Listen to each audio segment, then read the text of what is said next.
Nakita ng dalawa si Man Edgar na nakaupo sa labas ng tahanan. Seryoso itong nakatitig kay Val. Nang makalapit ang binata ay narinig nito ang pag-iyak ng isang babae. Uncle, anong nangyari? May pasyente ba kayong pumunta dito? Tanong ni Val. Huminga ng malalim si Mang Edgar at tumayo. Hindi, Val. Ang naririnig mong umiiyak ay si Belen. May nangyari kay Mang Elyong. Tugon ni Mang Edgar. Dali-dali namang pumasok ng tahanan ng binata. Nakitang nakaiga si Mang Elyong sa papag. Nakita din nito si Belen. Nakaupo sa lapag habang hawak ang kamay ng matanda. Manong naman eh. Kung kailan nagkasama na tayo uli, saka mo ko may iiwan eh. Wika ni Belen. Dali-daling lumapit si Val. Laking gulat ni Belen nang makita ang binata. Iiwan? Bakit, Manong? Anong nangyari? May nararamdaman ka ba? Tanong ni Val. Tarantay itong naupo sa tabi ni Belen. Sa hindi malamang dahilan ay biglang nakaramdam si Val ng kalungkutan. Ay mabuti naman at nandito ka na, Val. Pasensya ka na kung nadatnan mo ko sa ganitong sitwasyon. Ayoko sanang makita mo kung nakaratay sa higaan bago malagutan ng hininga. Ay pero wala eh. Nandito ka na. Tugon ni Mang Elyong. Ano po bang sinasabi mo, Manong? Anong malalagutan ng hininga? Hindi ka pwedeng umalis. Hindi mo pa nga natuturo sa akin kung paano gamitin ang gintong kalasag ng pagong. Muling wika ni Val. Magsasalita pa sana ito. Ngunit inawat siya ni Belen. Wala na tayong magagawa, Val. Nakatakda na yung araw na to eh. Lahat naman tayo dadako sa dapit hapon ng buhay natin. Walang nakakaalam kung kailan. Wika ni Belen. Ano bang sinasabi nyo? Manong Elyong, wag mo kong binibiro ng ganyan. Hindi maganda yan. Wika ni Val. Makinig kang mabuti, Bala. Tama si Belen. Lahat ng bagay na nagsimula ay merong wakas. Dumating na ang para sa akin. Kaya nais kong magpasalamat sa lahat ng mga ginawa mo. Hindi mo man ito nahahalata, pero malaki ang naiambag mo sa buhay ko. Hindi man tayo nagkasama ng matagal, pero nagawa mong ipaalala sa akin ng dating ako. Wika ng matanda. Nakita nito ang sarili kay Val. Lalo pat iisa ang naging kapalaran nila ng binata. Manong naman eh. Huwag namang ganito. Hindi magandang biro yung ginagawa nyo.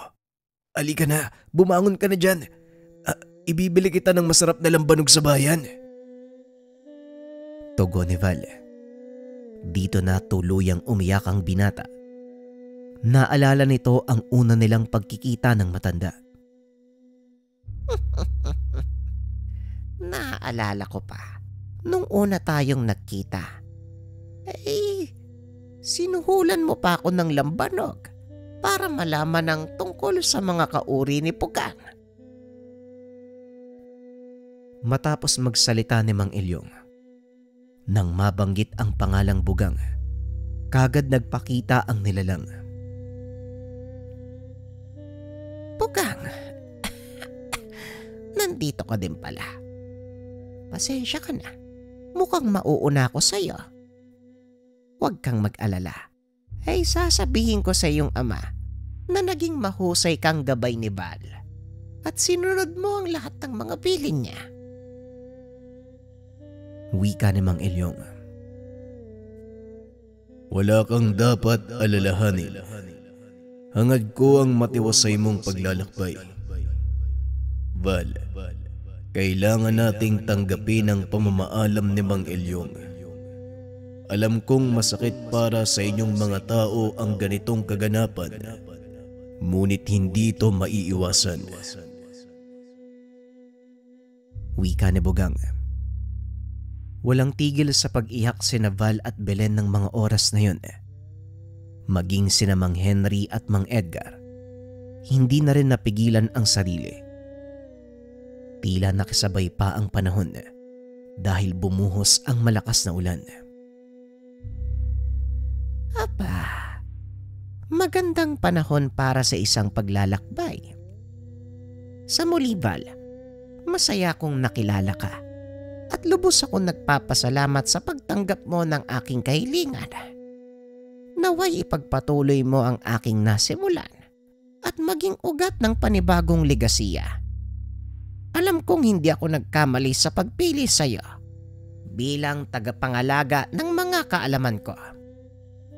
Ikaw naman, Belen, itaguyod mo ng maayos sa mga supling na ipinagkaloob sa iyo dahil sila ang magiging bagong henerasyon ng mga gapay at tagapangalaga ng balanse ng mundo. Hindi na ako magtatagal pa. Kailangan ko nang umalis. Wika ni Mang Elyong. Habang namamaalam, nakikita ni Mang Elyong ang kanyang gabay. Nakatayo ito sa pintuan ng tahanan ni Mang Henry. Ay, nandito ka na pala, Alibhon. Ay, sandali lang. Kailangan ko pang ipaunawa sa mga batang ito ang lahat. Muling wika ni Mang Elyong. Sige na po, Manong. Hindi na po namin kayo pipigilan. Naway maging matiwasay ang iyong paglalakbay. Sa uling pagkakataon, paalam, Mang Elyong. Wika ni Belen. Ganon din ako, Manong. Kung ito na ang huli nating pag-uusap, hayaan mo kong paambunan ka ng magandang alaala. Salamat sa tiwala. Alam kong sa uli magkikita pa tayo. Pero bago dumating ang araw na yun, sisiguraduhin kong matutupad ang lahat ng ibinilin mo at mananatili sa puso't isipan ko ang lahat ng aral na natutunan ko mula sa iyo. Paalam, Manong Elyong. Matapos magpaalam ng dalawa, pumikit na ang matanda. Unti-unting nawalan ng malay. Wala na si Mang Elyong. Naging malungkot para sa lahat ang araw na yun. Ngunit para sa kaaway, isa itong malaking selebrasyon dahil nawala sa landas nila ang isa sa pinakamatinding kalaban. Habang nililibing ni Mang Edgar ang katawan ni Mang Elyong, walang alam ang mga ito na nakamasid sa paligid ng kaaway. Kinuha nila ang pagkakataon upang sumalakay. Kakatapos pa lang ng libing, nang biglang lumitaw si Bugang. Alam na ni Val ang ibig sabihin ng pagpapakita ng gabay. Kaagad nitong sinabihan si Diosdado na ilayo sa lugar si Mang Henry. Uncle Deo, ilayo mo si Lolo dito. May mga kaaway sa paligid. Wika ni Val. Sigurado ka ba sa sinasabi mo, Val? Ang mga walang hiya, hindi man lang pinalipas ang ilang araw bago sumalakay. Wika ni Mang Edgar. Mga traidor, hindi man lang nila ginalang ang pagluluksa natin. Tugon ni Val. Kagad nitong kinuha ang peraso ng baluting ibinigay ni Mang Elyong. Inihagis papunta kay Bugang. Talagang walang sinasanto ang mga ito. Kailangan silang ilayo sa lugar. Igalang natin ang mga namamahinga. Wika ni Mang Edgar. Kagad tumakbo palabas ng sementeryo ang grupo. Habang palabas ay unti-unting nagbabago ng anyo si Bugang. Pagkarating sa labas, isa-isang nagpakita ang mga kalaban. Mukhang napapaligiran na tayo. Nararamdaman ko sila sa buong paligid. Wika ni Belen. Mga kubot ang kalaban natin, Belen. Maaaring magmula sila sa himpapawid, kaya talasan niyong pakiramdam. Tugon ni Val. Ngayon lang ako nakakita ng mga kubot na may kakayahang maglakbay habang tirik ang araw. Wika ni Mang Edgar. Ito ay dahil sa kagagawan ni Bakar. Binigyan niya ng kakaibang katangian ng mga kubot. Tugon ni Val. Ilang sandali pa, naglabasan ang mga nilalang mula sa masukal na bahagi ng sementeryo. Mula naman sa lupa, may isang taong ahas ang nagpakita. Alam ni Val na hindi ito si Bakar dahil halos kamukha lang din ito ng mga nakalaban nila sa bayan. Ang isang ito ay General ni Bakar. Mag-iingat ka, Val. Hindi ito kagaya ng mga nakalaban natin sa bayan. Maaaring magkakamukha sila, pero magkakaiba ang kanilang lakas depende sa kanilang antas. Ang isang general may kakayahang magbagong anyo bilang malaking ahas. At ang pinakamalakas silang sandata, ang kamandag na nagmumula sa kanilang pangil. Pagpapaliwanag ni Bugang.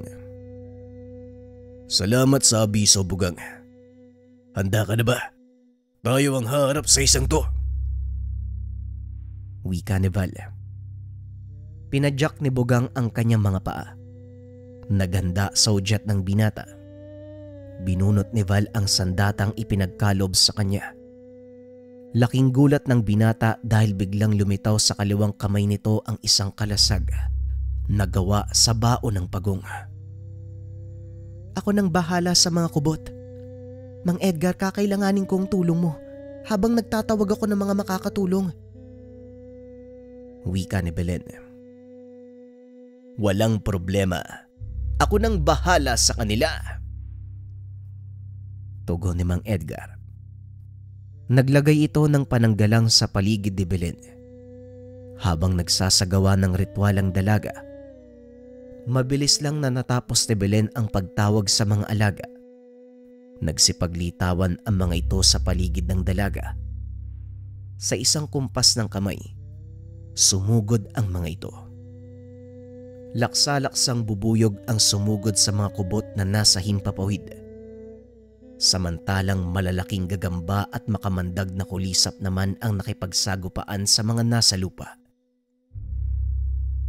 Ayoko sanang makipagsagupaan sa mga tao dahil kahit papano nare-respeto ko kayo. Kaso wala akong magagawa dahil naglilingkod ako sa isang pinunong galit sa mga kagaya nyo. Nga pala, bilang karangalan, ako'y magpapakilala. Ako si Libo, isa sa mga general ni Bakar. Huwag na nating palalain ang sitwasyon.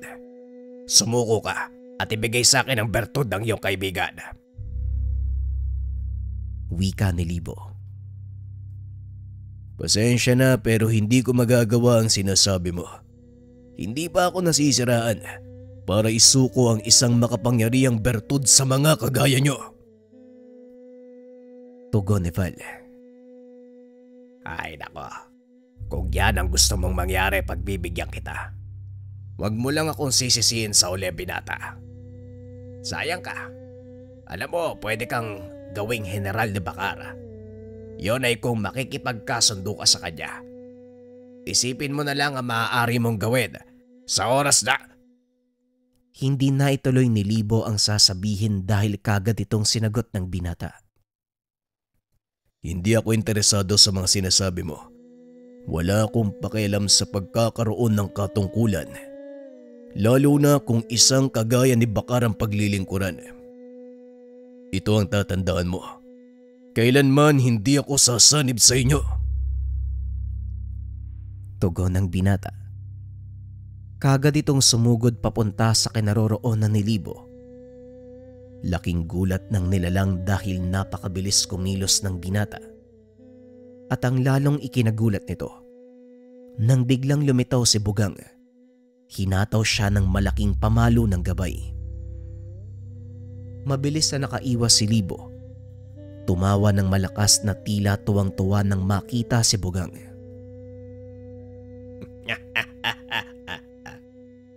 Totoo nga ang sinabi ni Bakara. Buhay ka ga.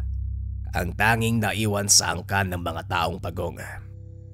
Malaking karangalan nito para sa akin. Sa wakas, ako ang makakakuha ng huling bertud mula sa lahi nyo. Wika ni Libo. Masyado kang mayabang. Akala mo ba makukuha mo ng madali ang bertud ko? Tugon ni Bugang sabay sugod. Sa pagkakataong iyon ay dalawa sila ni Val ang nakikipaglaban. Dahil sa bilis ng binata, salong-salo ni Libo ang bawat ataking nagmumula dito hanggang sa matadtad na ng sugat ang kanyang katawan. Sa pagkakataong iyon, huminto sa pagsalakay si Bugang at hinila palayo si Val. Bakit mo naman ako hinila, Bugang? Anong meron? Tanong ni Val. Pagmasdan mo ang nangyayari, nagpapalit ng balat ang isang yan. Nanlaki ang mga mata ni Val nang makitang unti-unting lumalabas ang malaking ahas sa katawang tao nito. Matapos ay nagmistulang pinaghunasan ang pinagmulan nitong katawan. Nagulat ang binata dahil ang buong akala nito, si Bakar lang ang may kakayahang magbagong anyo. Hindi ko akalain na kaya din palang magbago ng anyo ng isang to. Mukhang may hirapan nga tayo dito . Wika ni Val. Magtiwala ka sa kakayahan mo. Malaki siya at makamandag. Ngunit may kahinaan ang mga taong ahas. Yun ay ang kanilang buntot. Sa oras na mahuli mo ito, hawakan mo ng maigpit at kusang manghihina ang kanilang katawan. Tugon ni Bugang. Sabay sumugod ang dalawa. Winasiwas ni Bugang ang hawak na pamalo. Nagawa naman itong iwasan ng higanting ahas. Ngunit mula sa likod ni Bugang, biglang lumitaw si Val. Tumalon pa'y taas ang binata. Itinarak ang hawak na kris sa katawan ng ahas. Ngunit wala itong epekto. Hindi tumigil sa pagsalakay ang dalawa. Sa kasamaang palad ay nagawa nitong mahuli si Bugang. Nilingkis ng nilalang ang gabay hanggang sa hindi na ito makakilos. Wala namang magawa si Val dahil sa oras na sumugod siya. Maaaring matamaan ng kaibigan.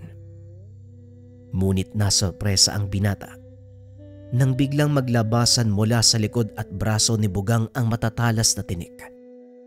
Dahilan para matusok ang katawan ng higanting ahas. Napabitaw ito. Kinuha ni Val ang pagkakataon para umatake. Nagawa nitong putulin ang ulo ni Libo. Matapos ay hinawakan ni Bugang ang buntot at walang tigil na pinaghahampas sa puno. Tignan natin kung magagawa mo pang bumangon sa ganyang sitwasyon. Wika ni Val. Laking gulat nito nang biglang kumilos ang katawan ng higanteng ahas. Muli itong naghunos ng balat.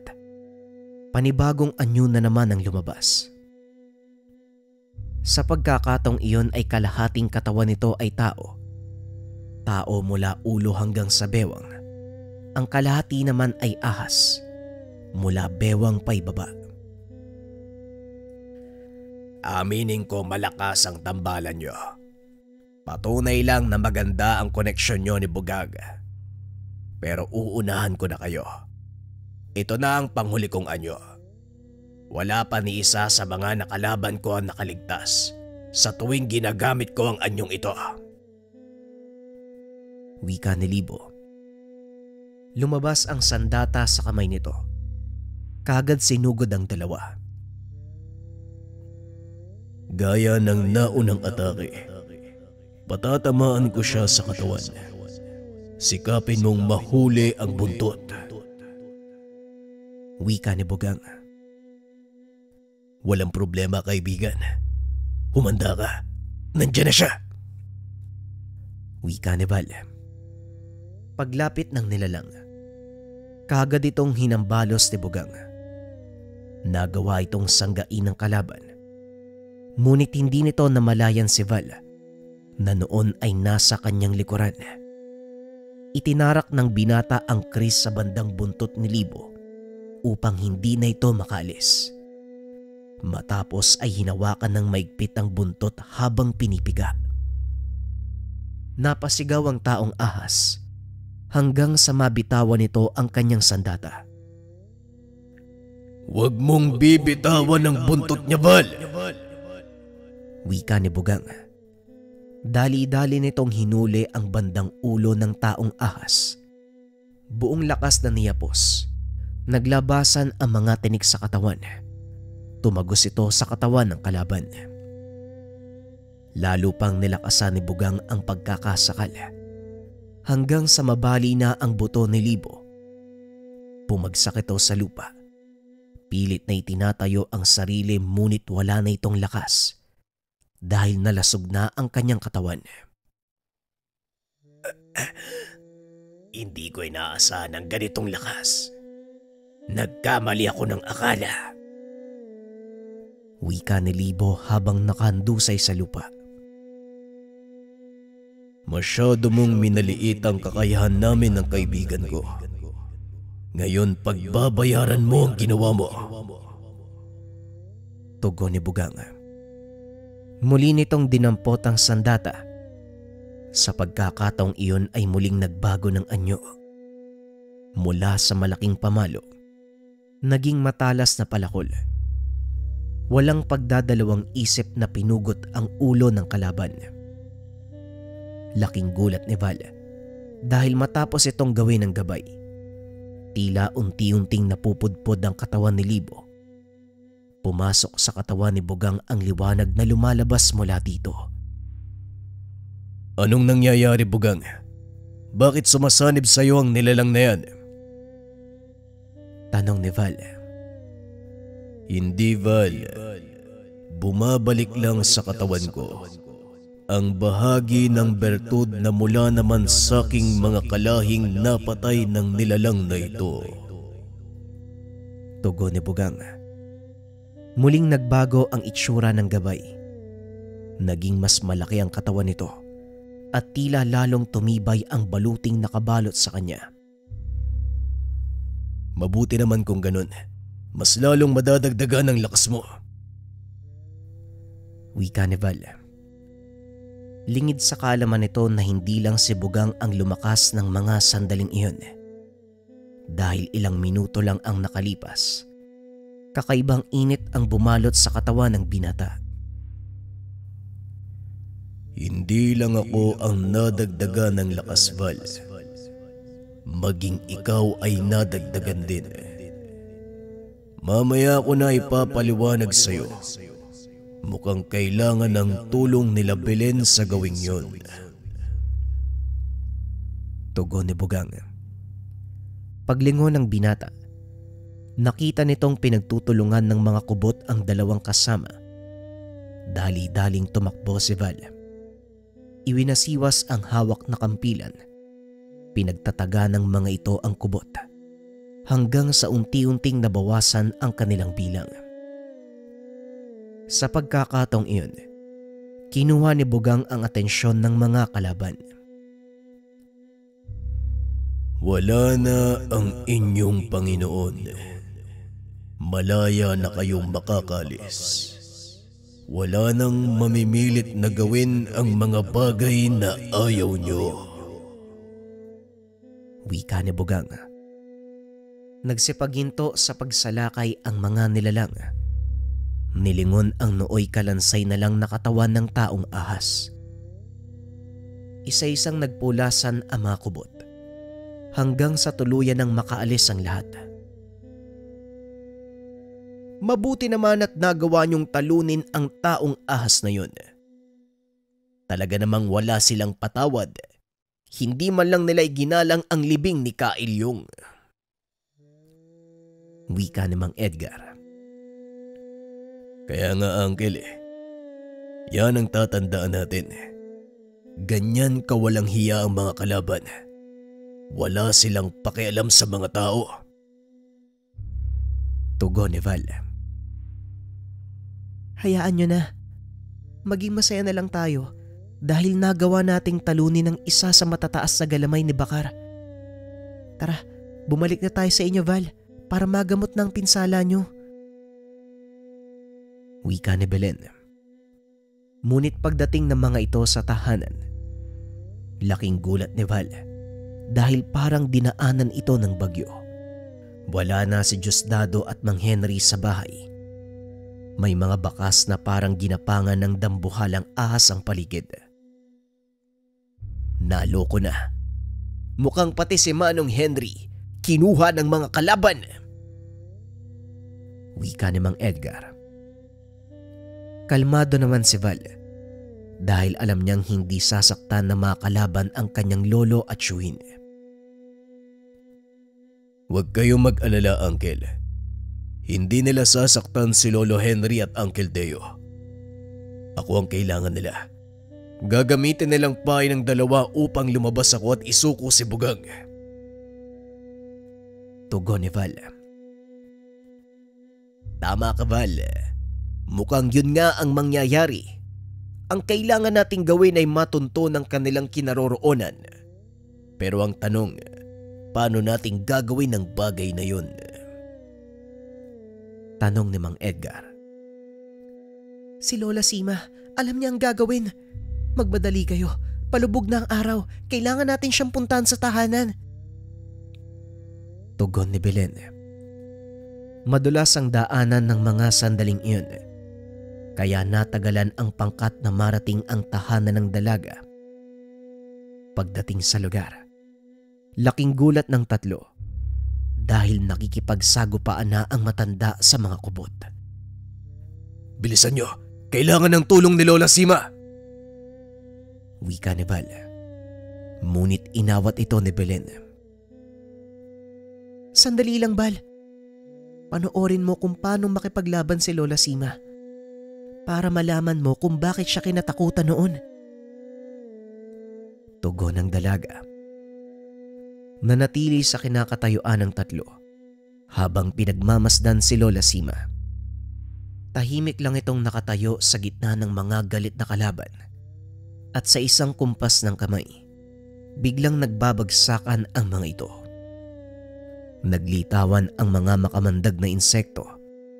Pumasok sa katawan ng mga kubot at mula sa loob. Kinain ng mga insekto ang laman ng bawat kalabang naroon. Magsilbing aral sa inyo ang pangyayari. Huwag na huwag kayong magbibiro sa bagong gising. Mga damuho kayo. Wika ni Lola Sima. Napalingon ito sa kinaroroonan ng tatlo. Napangiti na parang walang nangyari. Natulala si Val habang nakatitig kay Belen. Nanindig ang balahibo ni Val dahil sa mga nakikita sa paligid. Hindi nito lubos maisip na ganong karahas ang kapangyarihan ng isang mambabarang. Ang nakita nyo ay pawang depensa pa lang ni Lola Sima. Hindi nyo pa nakikita ang kabuuan ng kanyang kapangyarihan. Kaya ikaw, Val, tandaan mo ang sinabi niya. Huwag na huwag kang magbibiro sa bagong gising. Wika ni Belen. Matapos ay pumasok na sila sa loob ng tahanan.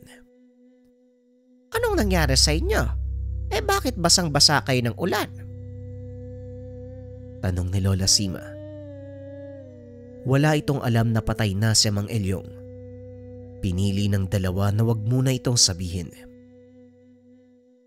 May kailangan kami sa iyo, Lola. Hindi ba't kaya niyong malaman kung nasaan ang isang tao o nilalang gamit ang isipan niyo? Tanong ni Belen. Oo, iha. Bakit? Sino bang ipapahanap niyo?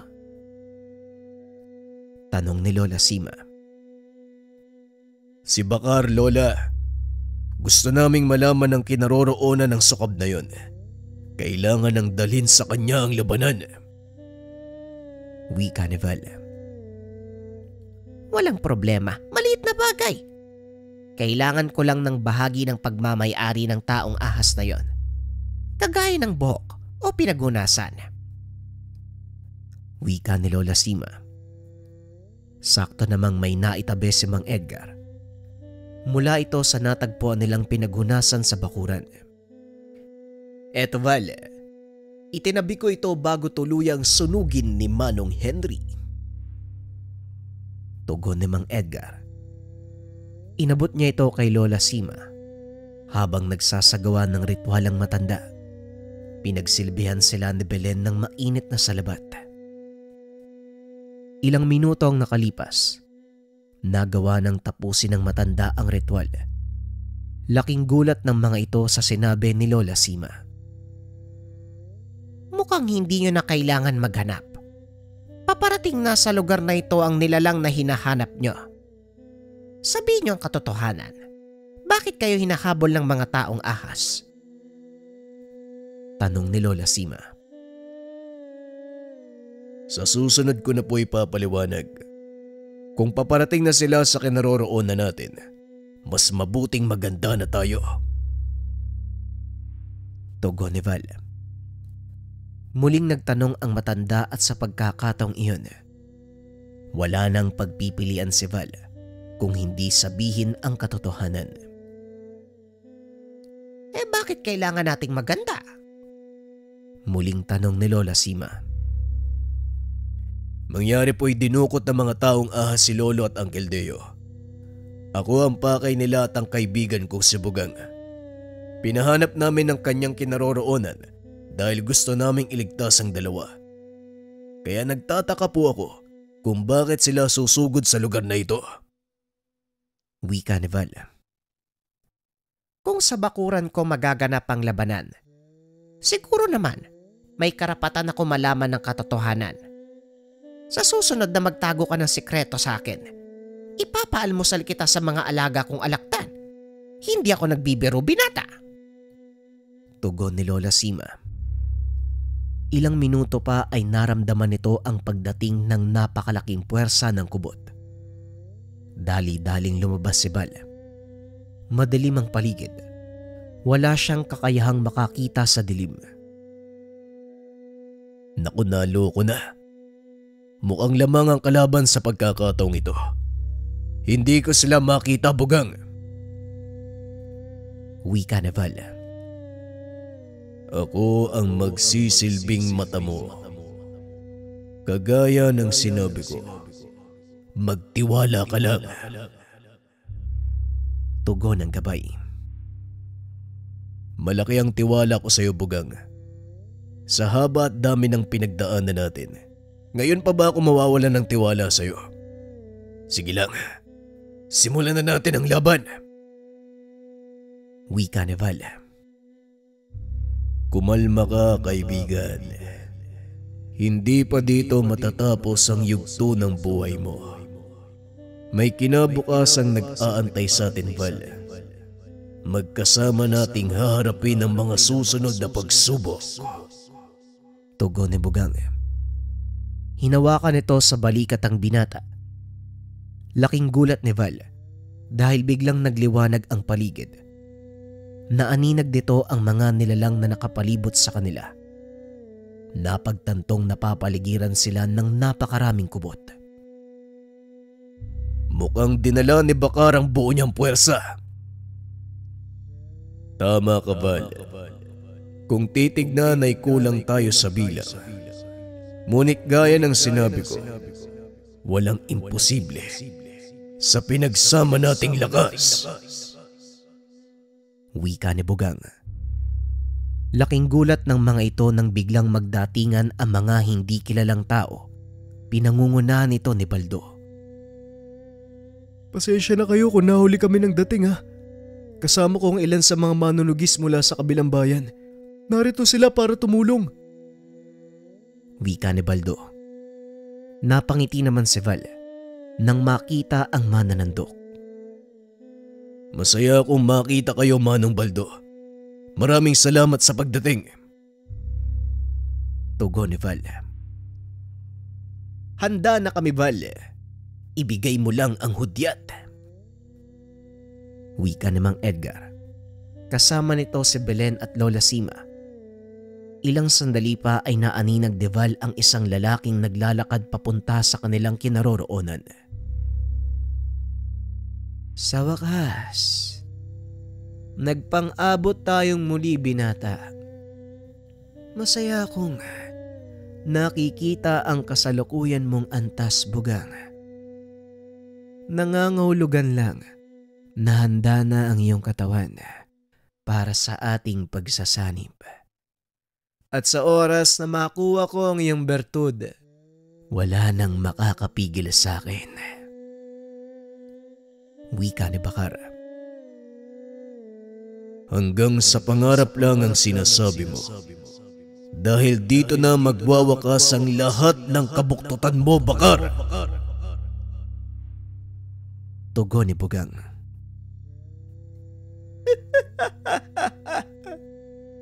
Kalma lang, Bugang. Gusto ko munang makipaglaro sa iyong kaibigan. Mamaya na natin pag-usapan ang tungkol sa pagsuko mo. Matapos kong durugin ng pinong-pino ang binatang to. Wika ni Bakar habang nakaturo kay Val. Walang yaka. Nasaan ang Lolo Henry ko? Nasaan si Uncle Deo? Anong ginawa mo sa kanila? Tanong ni Val. Anong sinasabi mo? Wala sa akin ang lolo mo. Nangihinayang nga ako eh. Hindi ko sila nakita. Tugon ni Bakar. Mukhang nagsasabi siya ng totoo, Val. Wala nga sa kanya si Mang Henry. Wika ni Bugang. Huwag kang mag-alala, Val. Nasa ligtas na lugar ang Lolo Henry mo. Ituon mo ang pansin sa pakikipaglaban sa nilalang na yan. Siguraduhin mong mananalo ka. Laking gulat ni Val nang makita ang kanyang ama. Kasama nito ang ilang pangpangkat mula sa panig ng mga sundalo. Ay, delikadong sitwasyon. Siguradong mapapahamak lang kayo ng mga kasama mo. Sana hindi na kayo nagpunta. Wika ni Val. Mga sundalo kami, Val. Ginagawa naming almusal ang panganib. Huwag kami ang isipin mo. Ituon mo ang atensyon sa nilalang na yan. Wika ni Rodolfo. Napailing na lang si Val dahil sa sinabi ng ama. Tama na ang daldalan. May alok ako sa iyo, binata. Ngunit kailangan mong mangako na tutupad ka sa anumang salitang bibitawan mo. Wika ni Bakar. Mag-iingat ka, Val. Huwag kang magpapadala sa mga panlilinlang ng isang yan. Wika ni Bugang. Alam ko, Bugang. Huwag kang mag-alala dahil kabisado ko na ang karakas nito. Sige, ano yun? Magsalita ka. Tanong ni Val. Hinahamon kita sa isang labanan. Tayong dalawa lang. Walang ibang makikisali. At para patas naman ang laban, hindi ko gagamitin ang totoo kong anyo. Wika ni Bakar. Ano naman ang magiging kapalit kung sakaling manalo ka? Tanong ni Val. Simple lang. Isuko mo si Bugang at ang bertud na taglay mo. Sa oras na mangyari yon, hindi kita papatayin. Sa halip, bibigyan kita ng pagkakataong maglingkod sa ilalim ng aking pamumuno. Isa ka sa magiging pundasyon ng itatayo kong kaharian. Wika ni Bakar. Parang pangarap ng bata ang mga sinasabi mo, Bakar. Paano naman kung matalo kita? Tanong ni Val. Matalo?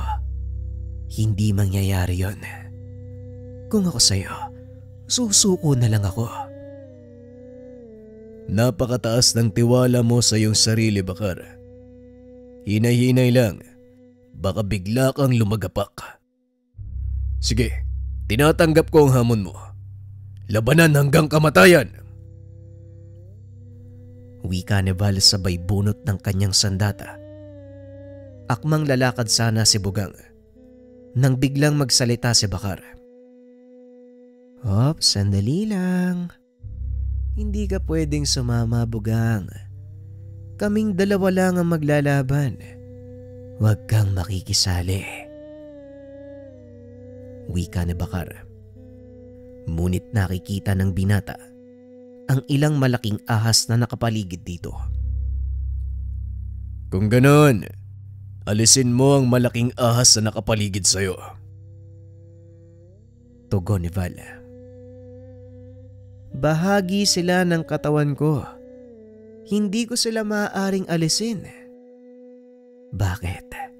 Natatakot ka ba sa mga ahas? Wika ni Bakar. Kung ganon, maaari ding makipaglaban kasama ko si Bugang dahil bahagi din siya ng katawan ko. Baka ikaw ang natatakot sa kaibigan ko?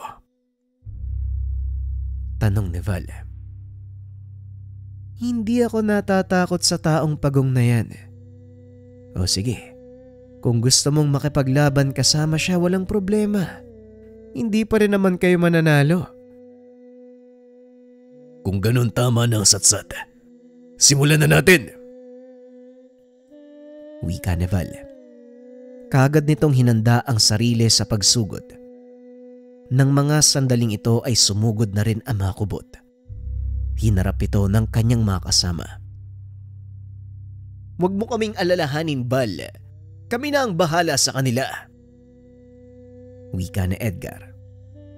Tumango naman ang binata bilang tugon.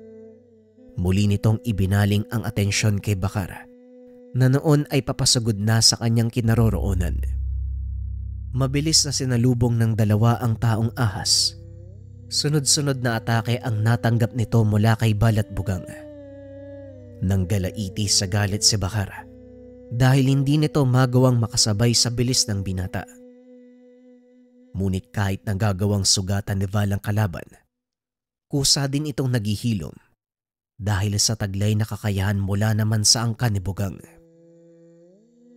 Masasabi kong nagagamit niya ang kakayahan mula sa amin, ang pagpapagaling ng sugat. Pero hindi sapat ang kakayahang yan dahil para sa kanila may limitasyon ito. At sa oras na umabot sa sukdulan ng paggamit niya sa kakayahan, kusang bibigay ang katawan niya. Wika ni Bugang. Nakaisip naman ng ideya si Val. Kung ganun, hayaan nating maabot ni Bakar ang sukdulan ng kakayahan niya. Kailangan lang natin maging maingat na huwag tayong magtamo ng pinsala. Tugon ni Val. Para kay Bugang, magandang ideya ang naisip ng binata. Naghiwalay ang dalawa.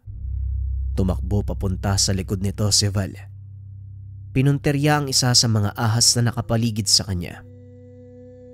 Pagkaputol ng ulo nito, muling lumayo ang binata, lalo namang nanggalaiti si Bakar sa ginawa nito. Napakawalang hiya mo talaga. Iniinsulto mo ba ako? Wika ni Bakar. Wala itong malay na nasa malapit na pala si Bugang. Tinamaan ang isa pang ahas na nasa tabi niya. Kagad nadurog ang ulo ng nilalang sa lakas ng pagkakapalo ng gabay. Dalawa na lang ang natitira sa kanyang mga alaga, Bugang. Kailangan nating ubusin ang mga yan dahil hindi tayo makakapasok sa kanyang depensa hanggat buhay ang mga ahas. Wika ni Val.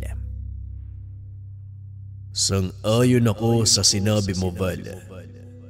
Humanda ka na sa ikalawa nating pagsugod. pag-uusap ng dalawa. Sa pagkakataong iyon ay naunang tumakbo si Bugang. Dumiretso ito kay Bakara. Inundayan ng hampas ang kalaban. Ngunit ang totoong pinunterya nito, ang ahas na nasa kaliwa ni Bakara. Tumilapon sa malayo ang malaking ahas at mula naman sa likod ni Bugang, lumabas si Val. Hinampas nito ng sisidlan ng kampilan sa ulo si Bakara.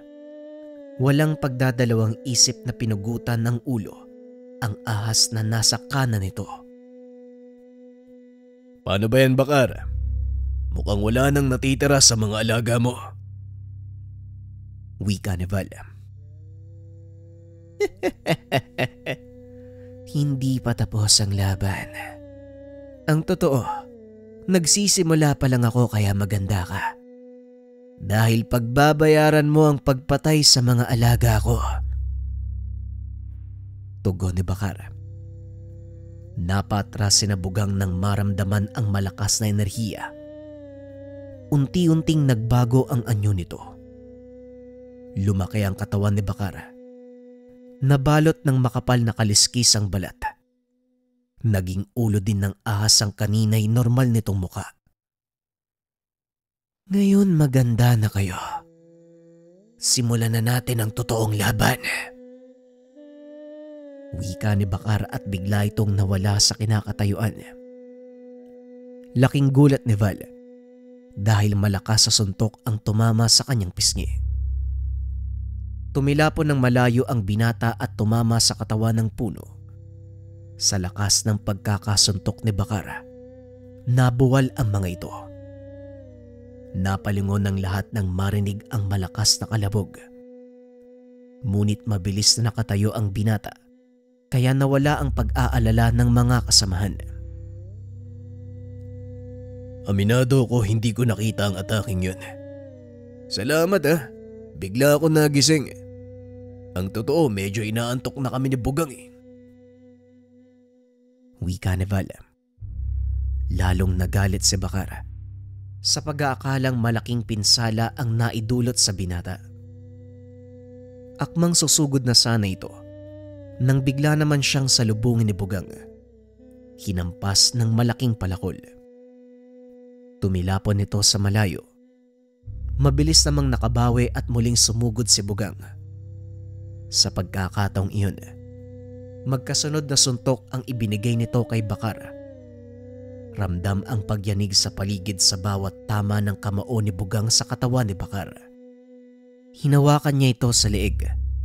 Walang pagdadalawang isip na binalibag. Sinalubong naman ito ni Val at walang pagdadalawang isip na tinagpas ang ulo. Nagiyawan ang mga kasama nang makitang patay na si Bakara. Ngunit lingid sa kaalaman ng mga ito. Ito pa lang ang unang balat ni Bakara. Ilang sandali pa ay lumabas mula sa katawan nito ang isa pang katauhan.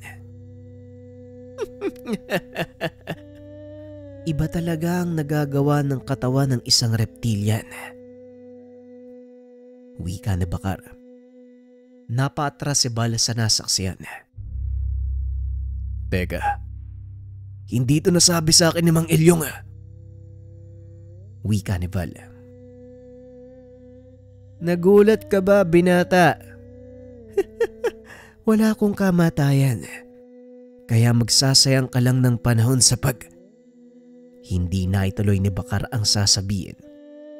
Bigla namang tinagpas ni Val ang kanyang ulo. Kaso nga lang kagad itong tumubo. Hindi ka ba nakikinig? Ang sabi ko, walang silbi. Muli na namang tinagpas ni Val ang ulo ni Bakara. Tuluyan itong napikon. Aba, oo nga Totoo yung sinasabi niya. Tumutubo uli yung ulo. Tumawa ng malakas si Bugang sa pangaasar ni Val sa kalaban.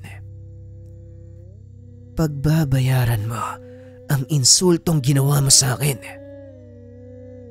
Wika ni Bakara. Matapos ay bigla itong namilipit. Unti-unting napaluhod. Nabiyak ang likod nito. lumabas ang katawan ng malaking itim na ahas. Yan ang totoong anyo de Bakar. Nakakatunaw ng laman ng laway ng isang yan. Wika ni Bugang. Alam ni Val na nasa sukdulan na ng pakikipaglaban si Bakar. Anumang oras ay maaari nang bumigay ang katawan nito. Malapit na, Bugang. Konting tiis na lang. Wika ni Val. Tama ka. Konti na lang, kaibigan. Nasa sukdulan na ng kanyang kakayahan si Bakar. Hindi magtatagal. Kusa nang susuko ang katawan nito. Tugon ni Bugang. Sabay na sumugod ang dalawa. Winasiwas ng higanting ahas ang kanyang buntot. Tinamaan si Bugang. Sinubukan namang tagpasin ni Val ang ulo nito. Ngunit hindi tumalab ang kanyang kris. Mabuti na lang at mabilis na nakaiwas ang binata dahil nagbuga ng makamandag na usok ang higanting ahas. Kamunti ka na ako dun ah. Ayos ka lang ba, kaibigan? Tanong ni Val. Oo, Val. Ayos lang ako. Tugon ni Bugang. Napagtanto nito na wala silang magiging panalo sa ganyong anyo ni Bakar. Hanggang sa hindi na malayan ng gabay na mag-isang sumugod ang binata. Nagawa itong mahuli ni Bakar sa pamamagitan ng paglingkis. Hindi na makakilos si Val ng mga sandaling iyon. Wala nang magawa si Bugang dahil napakatibay ng kaliskis na nakabalot sa katawan ng higanting ahas. Kitang-kita ni Bugang ang paghihirap ng binata. Napapasigaw ito sa tuwing hinihigpitan ni Bakar ang pagkalingkis sa kanya. Iisang paraan lang ang nasa isip ng gabay ng mga sandaling iyon. Ngunit nagdadalawang isip itong gawin dahil maaaring maapektuhan ang magiging buhay ni Val.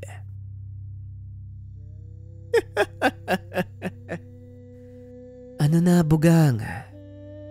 Titignan mo lang ba ang kaibigan mo? Anong klase kang gabay?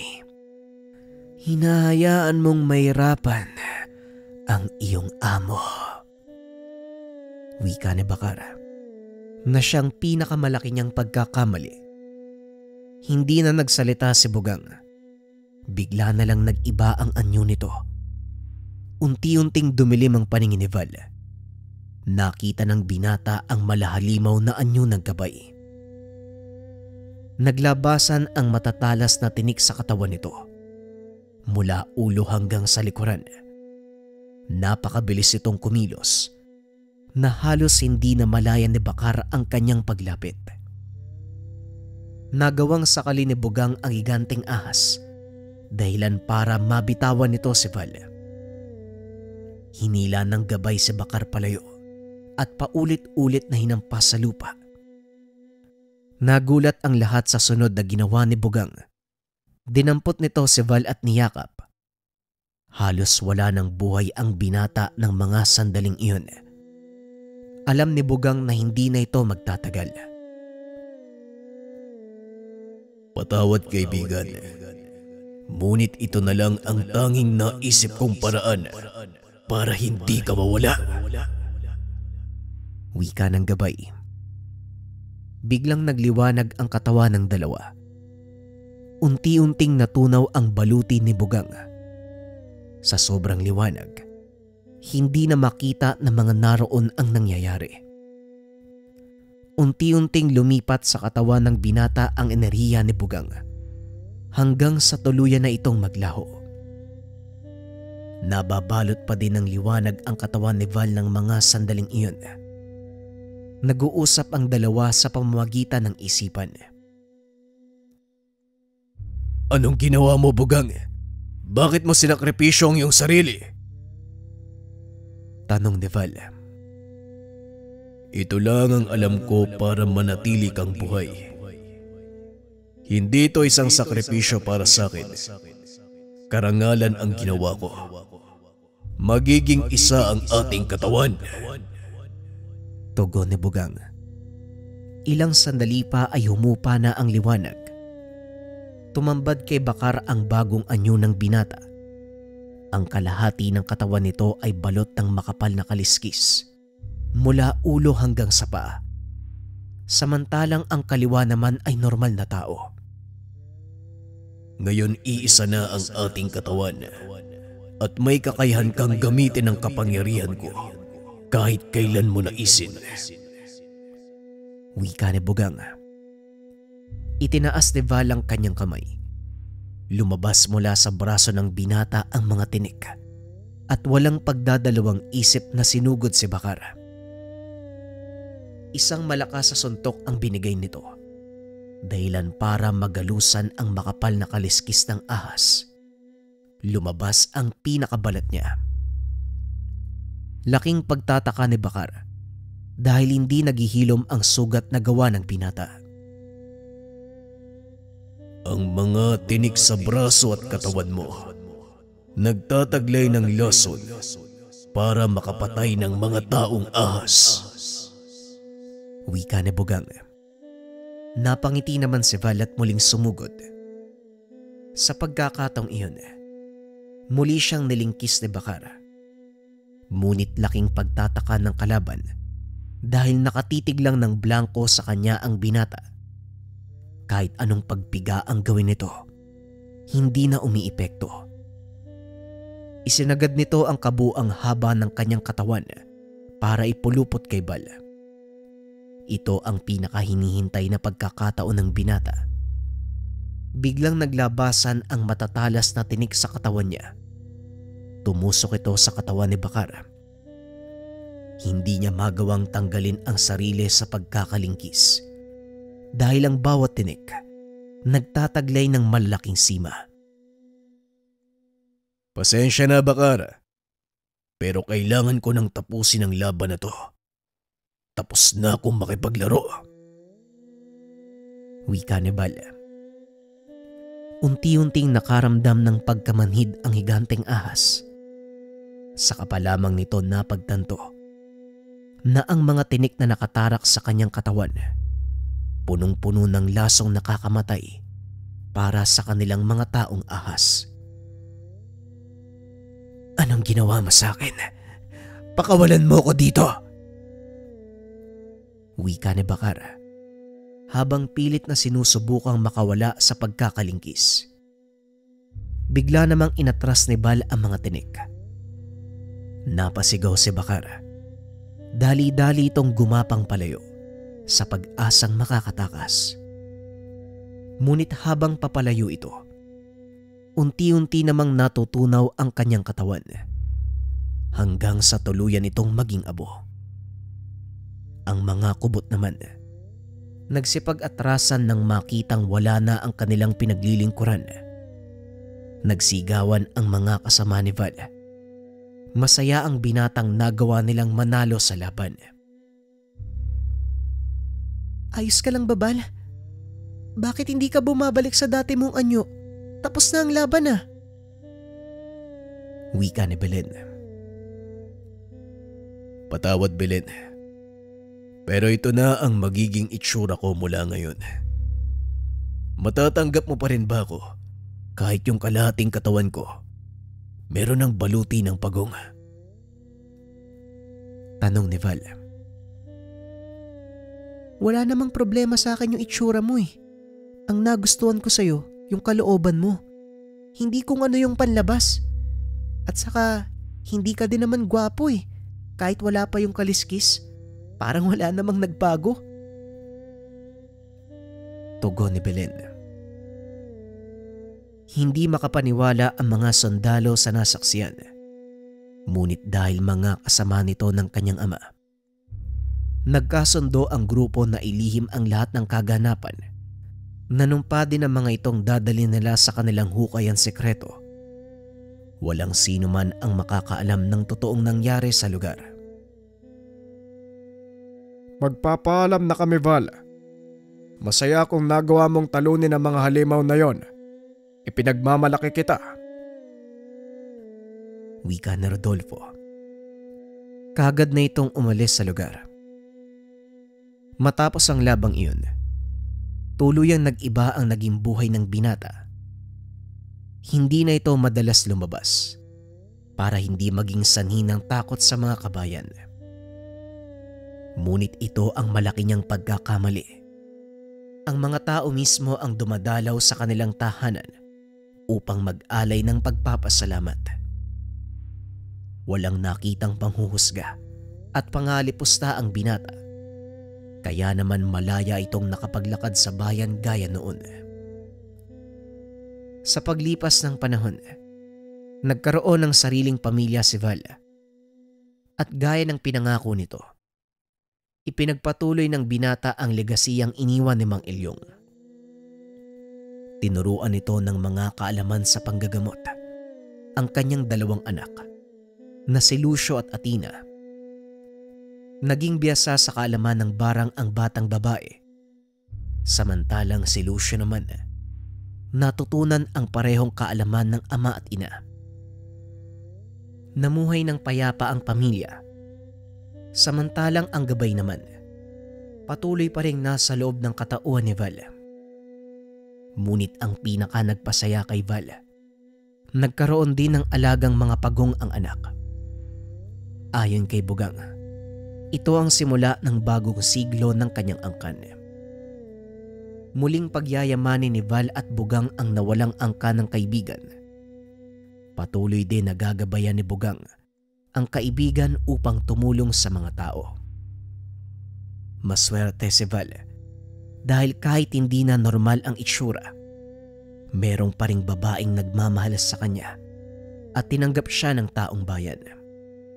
Patuloy na naging matatag ang layunin at tungkulin. Lahat ng ito ay sa tulong sa bertud ng Bagong.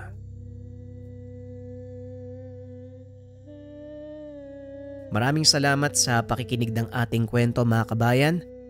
Abangan pa ang mga paparating nating kwento dito sa ating channel. Muli, maraming salamat sa suporta. Paalam.